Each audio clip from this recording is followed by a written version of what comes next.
Friends IPL అయిపోయాక IPL ఫ్రాంచైజీలు అన్ని కూడా 2013లో ఐపీఎల్ సాంగ్ జంపింగ్ జపాంగ్ జంపక్ జంపక్ సాంగ్ ని చాలా సీరియస్ గా తీసుకుంటున్నారు అనమాట. ఎస్,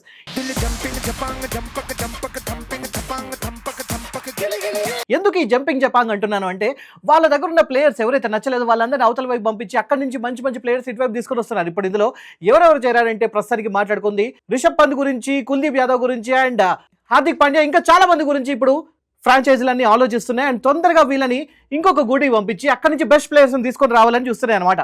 సో ఇంతకు ముందు వరకు ఐపీఎల్ టీమ్స్ అంటే బోల్డ్ అంత సెంటిమెంట్, ఎమోషన్స్, ప్లేయర్స్, లాయల్టీ అంటూ పెద్ద పెద్ద పేర్లు అన్ని మనకు వినిపించేది. కానీ ఇప్పుడు అవన్నీ తీసుకెళ్లి మడతపెట్టి ఎక్కడైనా మీరు భద్రంగా దాచిపెట్టుకోండి.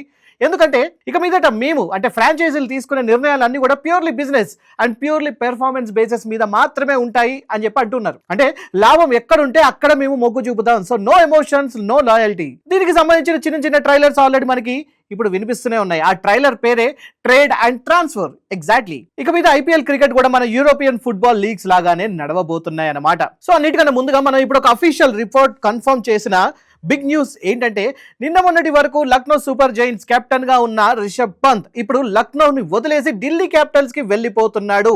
ఎస్, అలాగే ఢిల్లీ క్యాపిటల్స్ లో ఉన్న అక్షర్ పటేల్ తో కలిసి స్పిన్ మ్యాజిక్ చేసిన మన స్పిన్ కుల్దీప్ యాదవ్ ని ఇప్పుడు ఢిల్లీ నుంచి లక్నో సూపర్ జైంట్స్ కి షిఫ్ట్ చేస్తున్నారన్నమాట. అంటే సింపుల్ గా చెప్పాలంటే ఇస్రమ్మ వాయినం అని చెప్పి పంత్ని పంపించి పుచ్చుకుంటున్నమ్మ వాయినం అని చెప్పేసి కుల్దీప్ ని తీసుకుంటున్నారన్నమాట. అండ్ ఇందులో డీకోడ్ చేయడానికి చాలానే ఉంది. ముఖ్యంగా రిషబ్ పంత్ ఎల్ఎస్జీ ఓనర్ సంజీవ్ గోయంకా తోని భరించలేకపోయాడు అని చెప్పి టాక్స్ వినిపిస్తుంది. ఇంతకుముందు 27 కోట్ల దాకా పలికిన ఇప్పుడు రిషబ్ పంత్ ఇప్పుడు 15 కోట్లు ఇస్తే చాలని ఇక్కడి నుంచి వెళ్ళిపోతాడు, నాకొద్దు ఈ తలనొప్పి అని చెప్పి అంటున్నాడని చెప్పేసి ఇంటర్నల్ గా గుసగుసలాడుకుంటూ ఉన్నారు. సో పిక్చర్ ఇక్కడితోనే అయిపోలేదు. ఇంకొక పక్క కాస్త కన్ఫర్మ్ అయితే కాలేదు కానీ సగం కన్ఫర్మ్ అయిన న్యూస్ ఏంటంటే ముంబై ఇండియన్స్ కూడా వాళ్ళ మిగతా టీమ్స్ మధ్యలో మన హార్దిక్ పాండ్యా ట్రేడింగ్ గురించి కూడా గట్టిగానే చర్చలు నడిపిస్తూ ఉన్నారట. అండ్ ఈ రేస్ లో వచ్చేసి రాజస్థాన్ రాయల్స్ పేరు బాగా వినిపిస్తుంది. సో ఇంటర్నల్ డిస్కషన్ ఏంటంటే హార్దిక్ పాండ్యాని ఇవ్వడానికి ముంబై ఇండియన్స్ క్లియర్ గానే ఉంది, కానీ బదులుగా రాజస్థాన్ రాయల్స్ నుంచి యశస్వి జైస్వాల్ తో పాటు మరో ప్లేయర్ కూడా కావాలని అడుగుతుందట. అబ్బో, స్కెచ్ మాత్రం మామూలుగా లేదు. అంటే ఒక్క హార్దిక్ పాండ్యాతోని పని నడిపించేసేసి అక్కడి నుంచి యశస్వి జైస్వాల్ తో పాటు ఇంకొక ప్లేయర్ కూడా కావాలని అడుగుతున్నారంటే పెద్ద ప్లానింగే వేశారు. అండ్ ఇది ఒకటే చాలు అన్నట్టు మన mister 360 degrees Suryakumar Yadav trade గురించి కూడా చాలా స్పెక్యులేషన్స్ వస్తూ ఉన్నాయి. రీసెంట్ గా సూర్యకుమార్ యాదవ్ తన ఇన్స్టాగ్రామ్ నుంచి ఆల్రెడీ ముంబై ఇండియన్స్ కి సంబంధించిన అన్ని ఫోటోలు డిలీట్ చేశాడు. కాబట్టి సూర్యకుమార్ యాదవ్ కూడా ముంబై ఇండియన్స్ నుంచి బయటికి వెళ్ళిపోవడానికి రెడీగానే ఉన్నాడు అనమాట. సో దీని అన్నిటికీ అర్థం ఒకటే, ముంబై ఇండియన్స్ కి ఇటు హార్దిక్ పాండ్యా అయినా సరే అటు సూర్యకుమార్ యాదవ్ అయినా సరే వీళ్ళిద్దరు నిజం చెప్పాలంటే చాలా కీ ప్లేయర్స్ అయినా సరే ఒక పర్టికులర్ కాంబినేషన్ లో వీళ్ళు టీమ్స్ కి అనుకున్నంత పెర్ఫార్మెన్స్ ఇవ్వకపోతే వాళ్ళ స్థానంలో పనికొచ్చే కొత్త ప్లేయర్నైనా తెచ్చుకోవడానికి సిద్ధంగా ఉన్న ఈ ఫ్రాంచైజీలు. సో ఇక్కడ ఎమోషన్స్, సెంటిమెంట్స్, లాయల్టీ వీటన్నిటికీ అసలు తావే లేవు అని చెప్పేసి నిర్మోహమాటంగా చెప్పేస్తూ ఉన్నారు. యాక్చువల్లీ గతంలో కూడా మిడ్ సీజన్ ట్రేడ్ విండోస్ ఉండేవి, కానీ ఫుట్బాల్ సీజన్స్ లాగా లైక్ 8 నుంచి 9 నెలలు సుదీర్ఘంగా సాగుతాయి కాబట్టి అక్కడ ట్రేడింగ్స్ అనేది ఎక్కువ జరుగుతుంటుంది. బట్ క్రికెట్లో సీజన్ అనేది చాలా చిన్నగా ఉంటాయి కాబట్టి ఇన్నాళ్ళు పెద్దగా పట్టించుకోలేదు.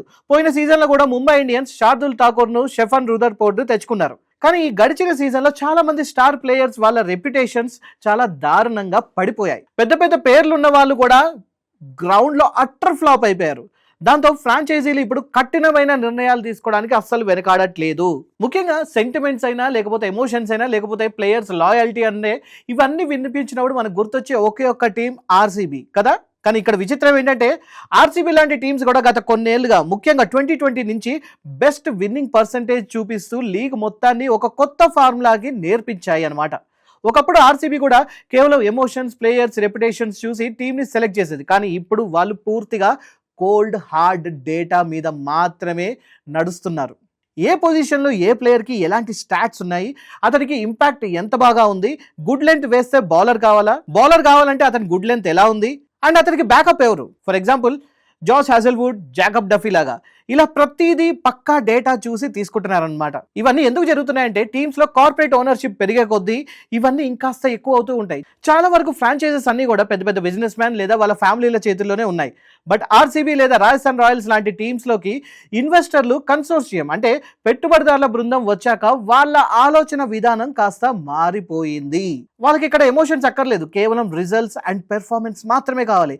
దానికోసం ఎంత పెద్ద నిర్ణయాలు తీసుకోవడానికైనా సరే వాళ్ళు రెడీగా ఉన్నారు. సో ఇప్పటిదాకా మనం మాట్లాడుతున్న టీమ్స్ అన్ని కూడా డేటా డ్రివెన్, అంటే డేటా బాగుందా, స్టాటిస్టిక్స్ బాగుందా, నెంబర్స్ బాగున్నాయా, అయితే మనం తప్పకుండా ఈ ప్లేయర్ని తీసుకోవాలి అని చెప్పి ఆలోచిస్తూ ఉంటే ఒక టీం మాత్రం రివర్స్ గేర్లో నడుస్తూ ఉంది. అదే Chennai super Kings, CSK.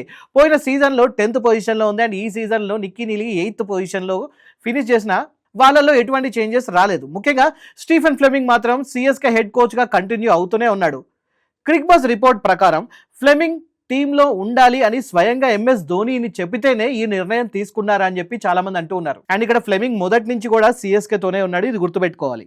And flower, Bob Carter, Dinesh Karthik లాంటి వాళ్ళతోనే ఆర్సీబీ పక్కా డేటా సెంట్రిక్ తోని ఒక మంచి మోడల్తోని సక్సెస్ అవుతూ ఉంటే చెన్నై మాత్రం ఫ్లెమింగ్ మీదనే నమ్మకంతో పాత పద్ధతిలోనే వెళ్తుంది. నిజానికి ఫ్లెమింగ్ కూడా పోయిన సీజన్లోనే మనం కోచింగ్ స్టైల్ మార్చాలి, కొత్త తరం క్రికెట్ కి తగ్గట్టు మనం కూడా మారాలి అని ఒప్పుకున్నాడు. అయినా సరే ధోని మాటలతో ఫ్లెమింగ్ కాంట్రాక్ట్ ఇంకొక ఏడాది రెన్యూ అయ్యిందనమాట. ఇంకొక పక్క హార్దిక్ పాండ్యా కూడా సిఎస్కే కి వెళ్తాడనే రూమర్స్ ని కూడా ఈ క్రిక్ బజ్ రిపోర్ట్ చెక్ పెట్టేసింది. సిఎస్కే కి అసలు అలాంటి ప్రపోజల్స్ ఏవి రాలేదని, అలాగే ఖలీల్ అహ్మద్ ఢిల్లీకి వెళ్లి డేవిడ్ మిల్లర్ని సిఎస్కేకి వస్తాడనే టాక్ కూడా నడిచింది.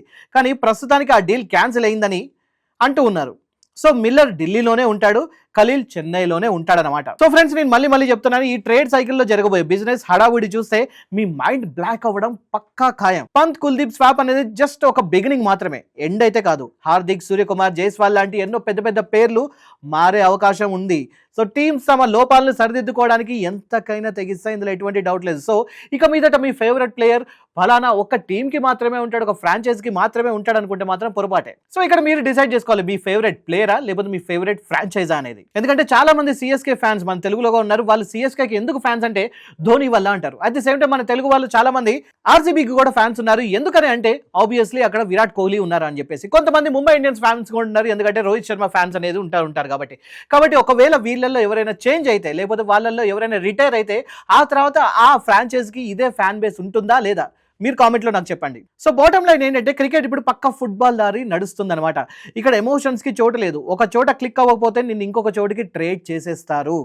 ఇండియన్స్గా మన స్పోర్ట్స్ స్టార్ అంటే బోల్డంత ఎమోషన్స్ ఉండొచ్చు, కానీ ఒక మెచ్యూర్డ్ స్పోర్టింగ్ ఎకోసిస్టంలో పెర్ఫార్మెన్స్ మాత్రమే సుప్రీం లీడర్. సో ఇక్కడ పాస్ట్ లో ఎంత పెద్ద తోపు హీరో అయినా సరే ప్రజెంట్ ఫామ్ లేకపోతే వాల్యూ అనేది లేదు. లీగ్ అనేది ఇంకా పెద్దగా ఎదగాలంటే ఈ రూత్లెస్ అంటే కఠినమైన సిస్టమ్ తప్పదనమాట. సో ఫ్రెండ్స్, ఈ ట్రేడ్ అండ్ ట్రాన్స్ఫర్ సైకిల్ నిజ స్వరూపం చూడడానికి మీరు కూడా రెడీగా ఉండండి. అండ్ ఇప్పుడు ప్రజెంట్ జరుగుతున్న ఈ ట్రేడ్ అండ్ సైకిల్ మీద మీ ఒపీనియన్ ఏంటి తప్పకుండా కామెంట్ రూపంలో తెలియజేయండి. అండ్ మీ ఫేవరెట్ ప్లేయర్ కనుక ఆ ఫ్రాంచైజీలో ఉండకపోతే మీరు ఆ ఫ్రాంచైజీని సపోర్ట్ చేస్తారా లేదా అనేది కూడా తప్పకుండా కామెంట్ చేయండి. వీడియో నచ్చితే like, share and subscribe. And thank you so much for watching.